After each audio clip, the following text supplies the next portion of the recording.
चलिए SSC GD 10 तारीख का शाम का शिफ्ट है। डिस्कशन शुरू करते हैं क्वेश्चन नंबर 1 के साथ। सभी लोग रेडी रहें। पहला सवाल आपके सामने है, भारत में आज़ादी के समय लगभग कितना % जनसंख्या कृषि पर आधारित थी? याद रखिएगा 75% लोग जो हैं कृषि पर निर्भर थे।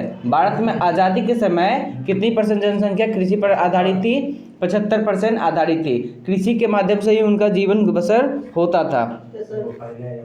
जनगणना के अनुसार याद रखिएगा 2011 के जनगणना के हिसाब से 67% लोग, कितना परसेंट? 67% लोग जो है खेती पर निर्भर थे। कितने % थे? खेती योगदान किसका होता है? कृषि का होता है। नहीं, सेवा क्षेत्र से सबसे ज्यादा टैक्स सरकार वसूलती है, याद रखिएगा, सेवा क्षेत्र से। ठीक है, याद रखें। ओके, भारत में राष्ट्रपति का चुनाव होता है। आप बताएं पहले आर्टिकल, भारत में राष्ट्रपति का चुनाव किस आर्टिकल के तहत होता है? राष्ट्रपति का चुनाव नहीं, भारत में एक राष्ट्रपति होने चाहिए, ये कौन सा आर्टिकल में बताया गया है?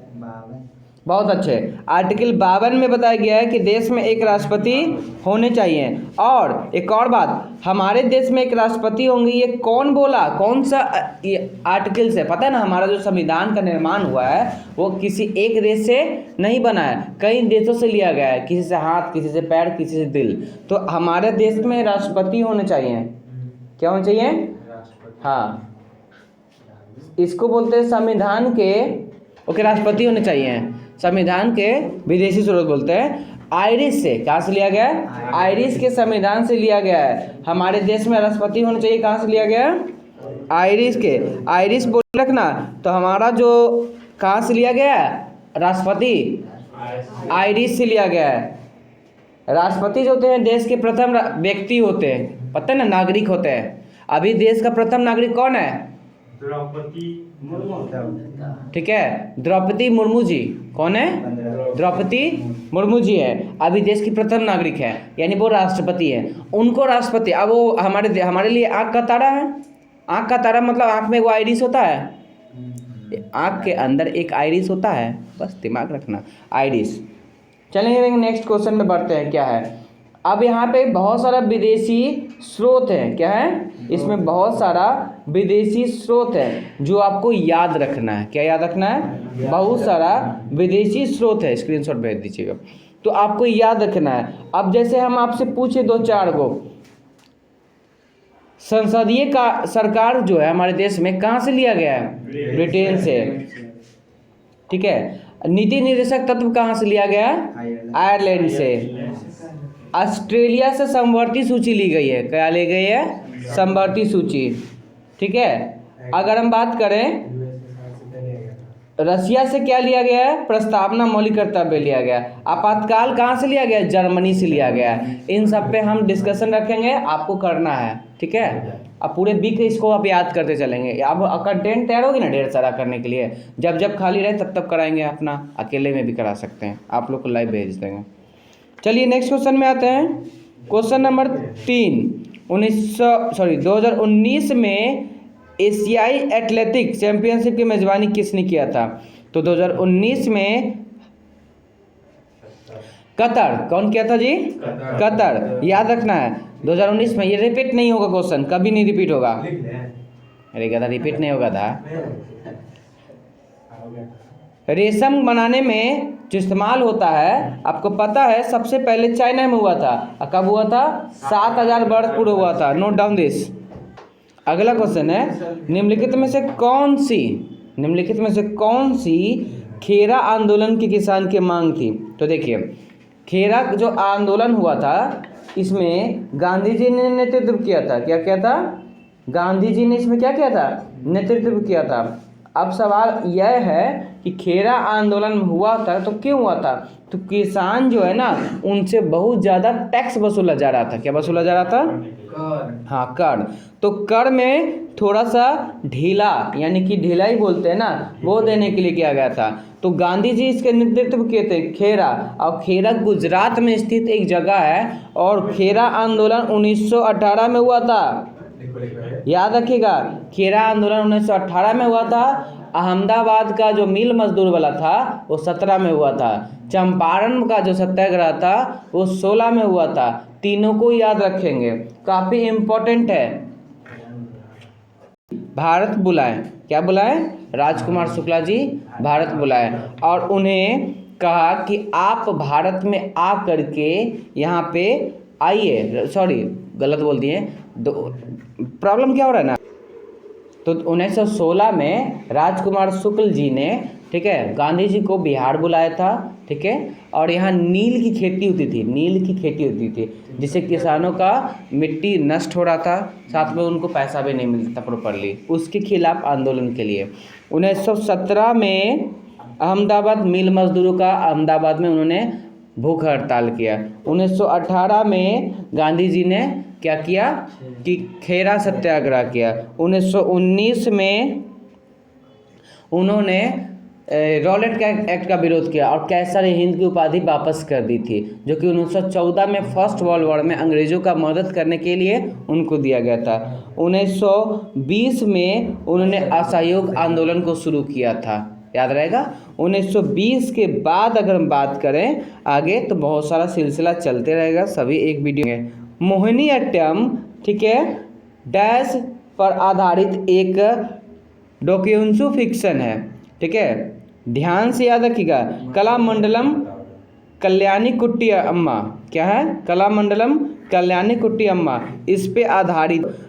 हाँ, मोहिनीअट्टम की माँ पर आधारित एक डॉक्यूमेंट्री फिक्शन है कलामंडलम कल्याणी कुट्टी अम्मा। क्या है? कलामंडलम कल्याणी कुट्टी अम्मा, याद रखना।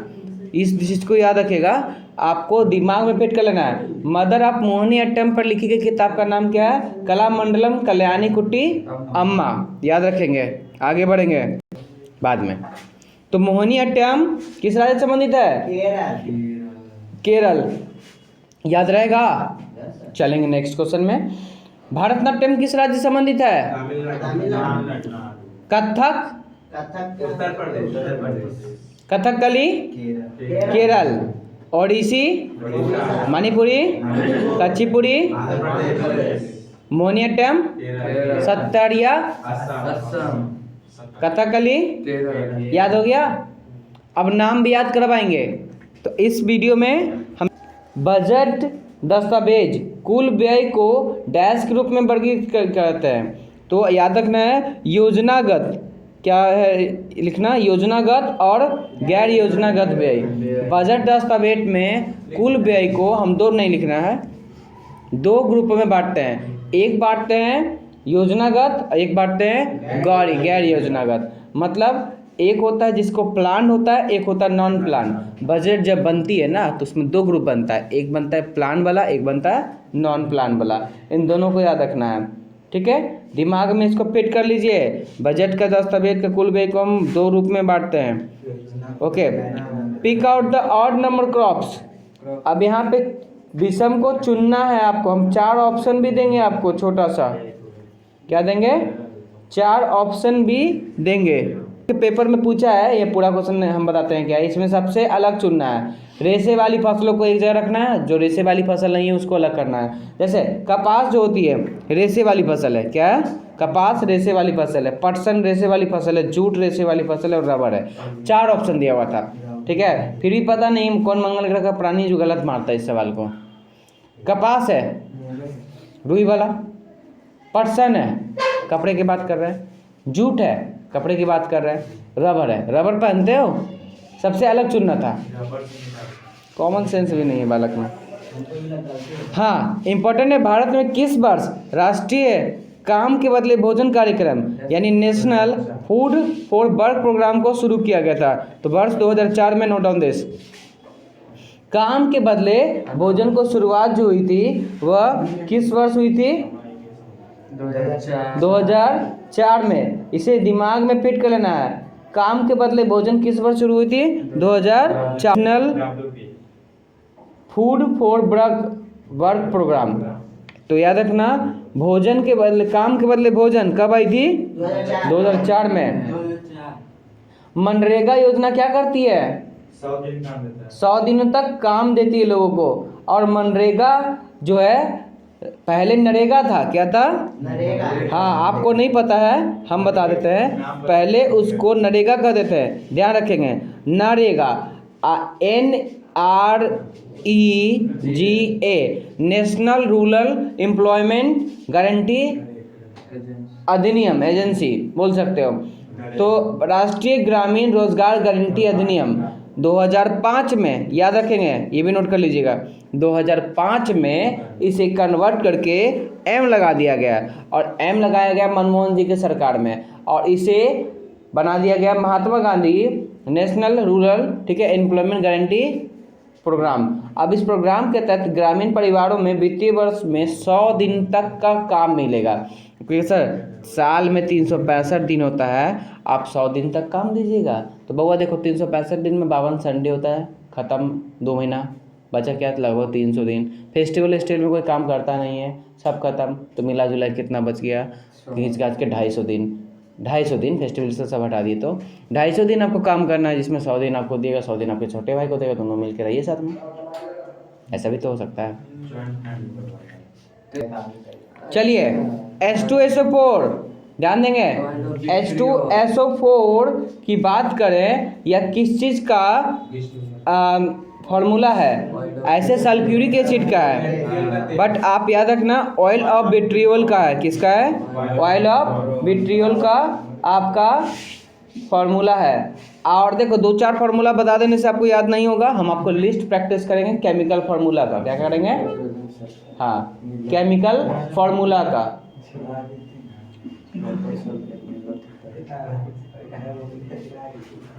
इस पे हम लोग डिस्कशन रखेंगे, केमिकल फार्मूला का रटेंगे, याद रहेगा। तो H2SO4 किसका है? सल्फ्यूरिक एसिड का। उसका दूसरा नाम क्या है? Oil of vitriol. अगला क्वेश्चन है, निम्नलिखित में से किस भारतीय मूल के सिख को बाढ़, झाड़ियों में लगी आग, सूखे और कोविड-19 से प्रभावित समुदाय को समर्थन करने, क्या लिखा हुआ है, के लिए न्यू साउथ, अच्छा question latest current affair important है, आ जाएगा, रेलवे में आएगा, क्योंकि रेलवे 1 साल पुराना पूछता है, 1.5 साल पुराना, तो रिपीट क्वेश्चन है ना, पढ़ लीजिए। तो New South Wales Australian of the year award 2023 दिया गया था अमर सिंह को। अमर सिंह। हाँ, नाम को थोड़ा सा दिमाग में रखना है। क्या क्वेश्चन आया था? पढ़िए फिर से दोबारा। सवाल है, किस भारतीय मूल के सिख को, किस भारतीय मूल के सिख को, ठीक है, वर्ष 2023 में सूखा, कोविड-19 से प्रभावित लोग, फिर आग से प्रभावित लोग, ठीक है, को समर्थन करने के लिए New South Wales Australian of the year क्या दिया गया था? New south west Australian of the year पुरस्कार दिया गया था। उसका नाम क्या था? अमर सिंह। क्या नाम था? अमर सिंह नाम दिया गया था। नहीं, उस व्यक्ति का नाम था Amar Singh. New south west Australian of the year पुरस्कार दिया गया था, ये दिया गया था। आप याद रखना कि एक पंजाबी था दिमाग में, जिसका नाम अमर सिंह था, और उसने बहुत सारे लोगों को कोविड-19 से प्रभावित है इन सबको हेल्प किया था, उसको दिया गया था ऑस्ट्रेलियन ऑफ द ईयर का पुरस्कार दिया गया था। चलेंगे नेक्स्ट क्वेश्चन में। अगला क्वेश्चन है, भारत के सुप्रीम कोर्ट ने डैश में एक निर्णय पारित किया जिसके खिलाफ 3 तलाक को निरस्त कर दिया गया। इम्पोर्टेंट क्वेश्चन है। सरकार 2017 में 3 तलाक को क्या किया है? समाप्त किया है। क्या किया है? 3 तलाक को निरस्त कर दिया, यानी अब 3 तलाक क्या हो गया है? गैर कानूनी हो गया है। आप भारत में रह के 3 तलाक नहीं दे सकते हैं। 3 तलाक जी, हम अभी तलाक सुन रहे हैं। ठीक है आपका। 3 तलाक। चलिए नेक्स्ट क्वेश्चन, निम्नलिखित में से किस राज्य में मकर संक्रांति को पेड्डा पोडुंगा के रूप में मनाते हैं? देखिए, मकर संक्रांति जिसमें चूड़ा दही खाते हो ना, वो अलग अलग राज्यों में अलग अलग फेस्टिवल के नाम से जाना जाता है। अलग अलग राज्यों में, बैठ जाइए। अगर हम आंध्र प्रदेश में चले जाएंगे तो वहाँ पे मकर संक्रांति को पेड्डा पोडुंगा कहते हैं। क्या कहते हैं? पेड्डा पोडुंगा कहते हैं। अब तुम चल जाओगे गुजरात में तो वहाँ पे उसको खिचड़ी उत्सव भी पतंग उत्सव के नाम से जानते हैं, ठीक है। तमिलनाडु में चले जाओगे तो वहाँ पोंगल के नाम जानते हैं, किस नाम से जानते हैं तमिलनाडु में? पोंगल के नाम से जानते हैं। कर्नाटक में चले जाओगे तो वहाँ पे सुग्गी हब्बा के नाम से, केरल में चले जाओगे तो मकर बिल्लुक्को के नाम से जानते हैं। तो हर राज्य में किस किस नाम से अरे आता है वो पेपर में आता है, ठीक है। अगर हम बात करें केरल में, कहाँ पे? केरल में, तो केरल में इसको हम बोलते हैं मकर, क्या बोलते हैं? मकर बिलक्कू, बी आधा ल पूरा ल लक्कू, ठीक है। मकर बिलक्कू याद रखेंगे। अगर हम बात करें इसको कि कहाँ पे ये कर्नाटक में, कहाँ पे? कर्नाटक में, तो कर्नाटक में से किस नाम जानते हैं? सुग्गी हवा। सुग्गी हाँ कर्नाटक। ऐसे ही बताएं कि एक और सुग्गी डांस भी होता है, कहाँ होता है? सीरियल में आता है कर्नाटक। सुग्गी हब्बा, क्या? सुग्गी के नाम से। हाँ सुग्गी हब्बा हब्बा। ह आधा ब बा, सुग्गी हब्बा के नाम जानते हैं, कहाँ पे? कर्नाटक में। ठंडा लग रहा है। तमिलनाडु में किस नाम जानते हैं? पोंगल के नाम से जानते हैं। किस नाम जानते हैं? पोंगल। पोंगल के नाम से इसे हम लोग जानते हैं। इसमें नाव से ऐसे होता है, रेशम। वो नाम होता है, केरल में होता है। केरल में होता है, वो नाम है वो, ठीक है। वो पोंगल के नाम जानते हैं, कहाँ पे? तमिलनाडु में। कहाँ पे? तमिलनाडु में इसे पोंगल के नाम से जानते हैं। आगे आइए अगला क्वेश्चन पे। क्वेश्चन है 1983 के फाइनल मैच में किसने सबसे अधिक रन बनाए थे? देखिए 1983 जो फाइनल मैच हुआ था वर्ल्ड कप, उसमें किस वर्ल्ड कप में भारत जीता था? 83 में कपिल देव थे उसके ये कैप्टन। लेकिन यहाँ सवाल आया गया कि उसमें कौन सा व्यक्ति सबसे अधिक रन बनाया था? आप याद रखिएगा, नाम है कृष्णामाचारी श्रीकांत। क्या नाम है? कृष्णामाचारी श्रीकांत, याद रहेगा नाम, कृष्णामाचारी श्रीकांत। और यह जो क्रिकेट हुआ था, इन्होंने सर्वोत्तम स्कोर किया था। क्या किया था? याद रखिएगा।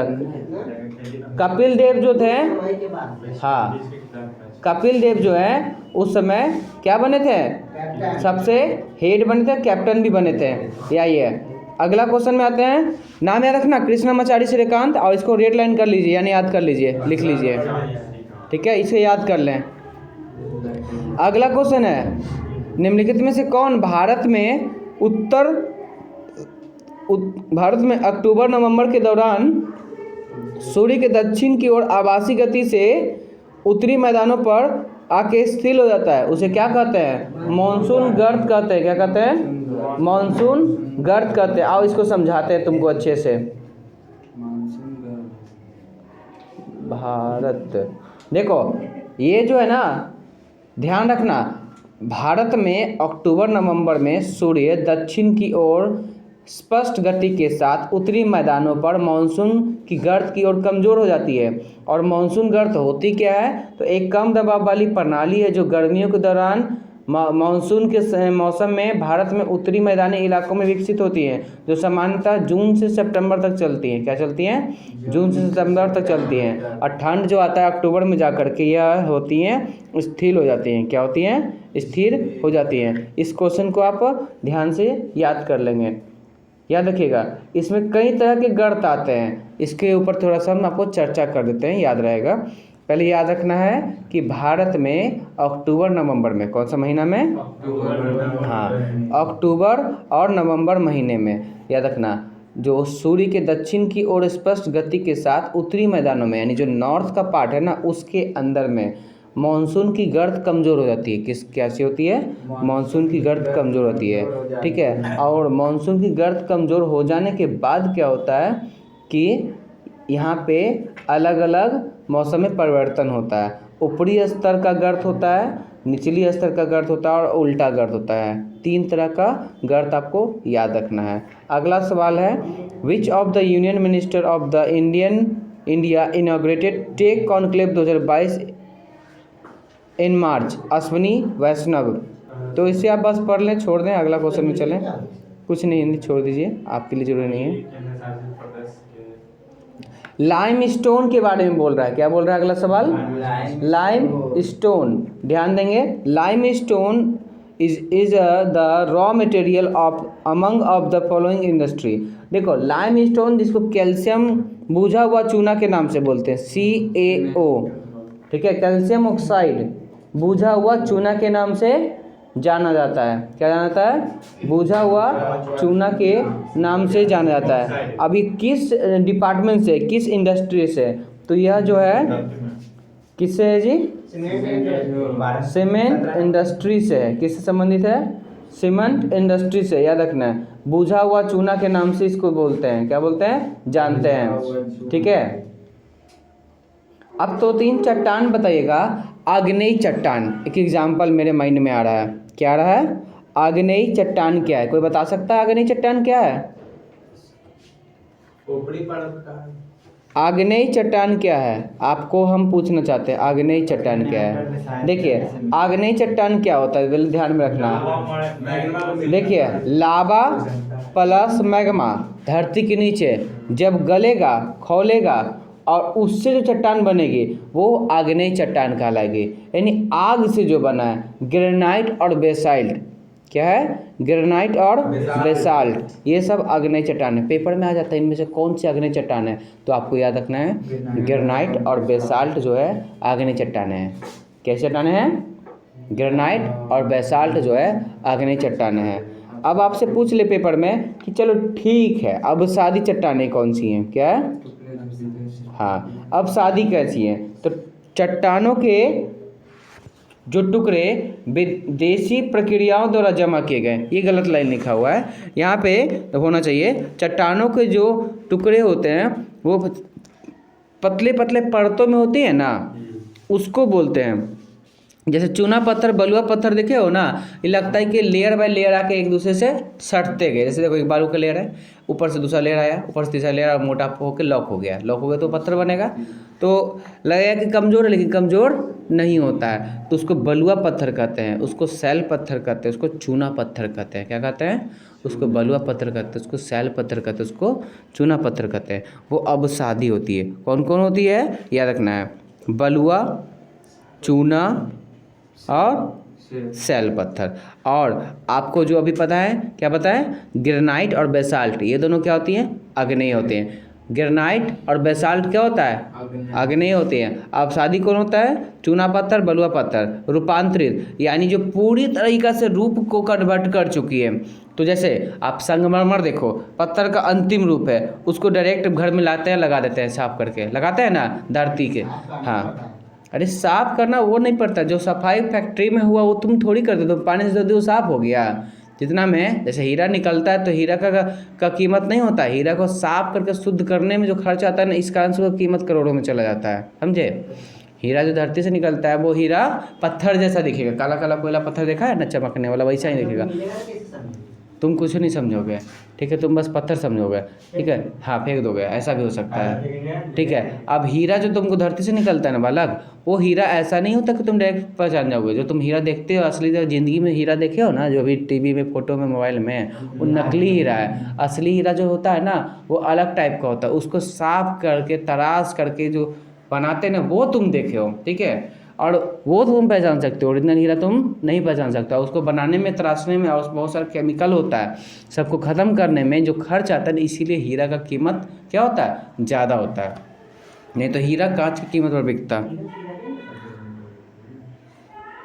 चलेंगे नेक्स्ट क्वेश्चन, अगला क्वेश्चन में आते हैं। तो आपका संगमरमर, क्वार्ट्ज और गिनेस स्विफ्ट, ये सब जो है आपका कैसा है, याद रखना है, रूपांतरित चट्टान है। तो आग्नेय चट्टान कौन कौन सा था? ग्रेनाइट और बेसाल्ट, चूना पत्थर, सैल पत्थर, ये सब किस तरह का था? अपसादी। संगमरमर, क्वार्ट्ज, फिनलाइट, शिस्ट, गिनस, ये सब क्या है? रूपांतरित है। अगला सवाल आपके लिए, the mode of nutrition in which organism take nutrient from dead and decaying matter is called dash nutrition. ऐसा सिस्टम जिसमें एक जीव किसी मरे हुए जीव के शरीर से अपना भोजन करता है, उसे किस तरह का पोषण कहते हैं? तो मरे हुए से करता है तो उसे मृत जीवी कहते हैं। इंग्लिश में सैप्रोट्रोपिक कहते हैं। क्या कहते हैं? सैप्रोट्रोपिक कहते हैं। क्या रखना? सैप्रोट्रोपिक कहते हैं। हिंदी में, इंग्लिश में सैप्रोट्रोपिक और हिंदी में मृत जीवी। क्या कहते हैं? अगला क्वेश्चन है which of the following article constitution of India deals with the state executive. जो स्टेट एग्जीक्यूटिव के तहत जो डील करती है वो कौन सा आर्टिकल है? 153 से लेके 67 तक। 57 क्यों बोल रहे हो? ठीक है, 153 से लेकर 67 तक जो आर्टिकल है ना वह जो है राज्य की कार्यपालिका से संबंधित है। याद कर लेंगे, कहीं पर लिख लें, राज्य की कार्यपालिका 153 से 67 तक है। ठीक है, 153 से 67 तक जो है राज्य की कार्यपालिका से संबंधित है।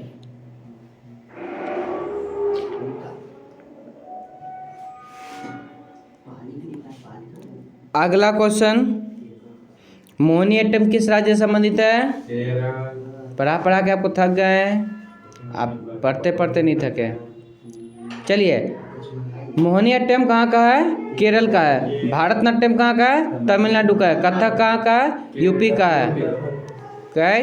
कथकली कहाँ का है? कुचिपुड़ी कहाँ का है? मणिपुरी। मोहिनीअट्टम सतरिया असम। आप बताइएगा, आर्टिकल 153 से लेकर 57 तक राज्य की कार्यपालिका से संबंधित है। 57 तक नहीं, 67 तक, गलत बोल दिए थे हम भी। तो आप याद रखेंगे 57-53 से लेकर 67 तक है क्या। अब ये राज्य की कार्यपालिका क्या होती है? तो की कार्यपालिका के अंदर में जितने भी तरह के राज्यपाल होते हैं, मंत्री परिषद हैं, मुख्यमंत्री हैं, उन सब के कार्यों के बारे में बताया गया। सुनिए ध्यान से। पहले ये लास्ट सवाल है इस वीडियो में, इस पे डिस्कशन थोड़ा सा 2 मिनट का होगा। इससे जो कंटेंट निकलेगा वो आपको याद करना है। देखिए, राज्य की कार्यपालिका क्या होती है? राज्य की कार्यपालिका सवाल नंबर 19 पर है। ठीक है, वो क्या होती है कि राज्य में जितने भी संविधान को चलाने वाले अंग हैं, जैसे कि राज्यपाल, जैसे कि मुख्यमंत्री, जैसे कि राज्य की कार्यकारिणी स्ट्रक्चर पर बैठे हुए व्यक्ति, मंत्री परिषद, इन सब की चर्चा पूरे इन्फॉर्मेशन के साथ आर्टिकल 153 से लेके आर्टिकल 167 तक की गई है। ठीक है, अगर अभी आप सुनते सिर्फ है तो कुछ पढ़ सकते, इसका याद रहे या ना रहे। जैसे आर्टिकल 153 में क्या कहा गया कि भारत के प्रत्येक राज्य के लिए एक राज्यपाल होगा। तो ये इम्पोर्टेंट नहीं होता है क्या कि जब देश में कहा गया है कि देश में एक राष्ट्रपति होगा आर्टिकल 52 में, तो 153 में कहा गया है कि एक राज्य में राज्यपाल होगा। जब आर्टिकल 74 में कहा गया है कि देश में एक प्रधानमंत्री होगा, तो आर्टिकल 154, 55, 56 कहीं ना कहीं कहेगा ना कुछ इन्फॉर्मेशन शेयर करेगा। 64 में आ जाइए।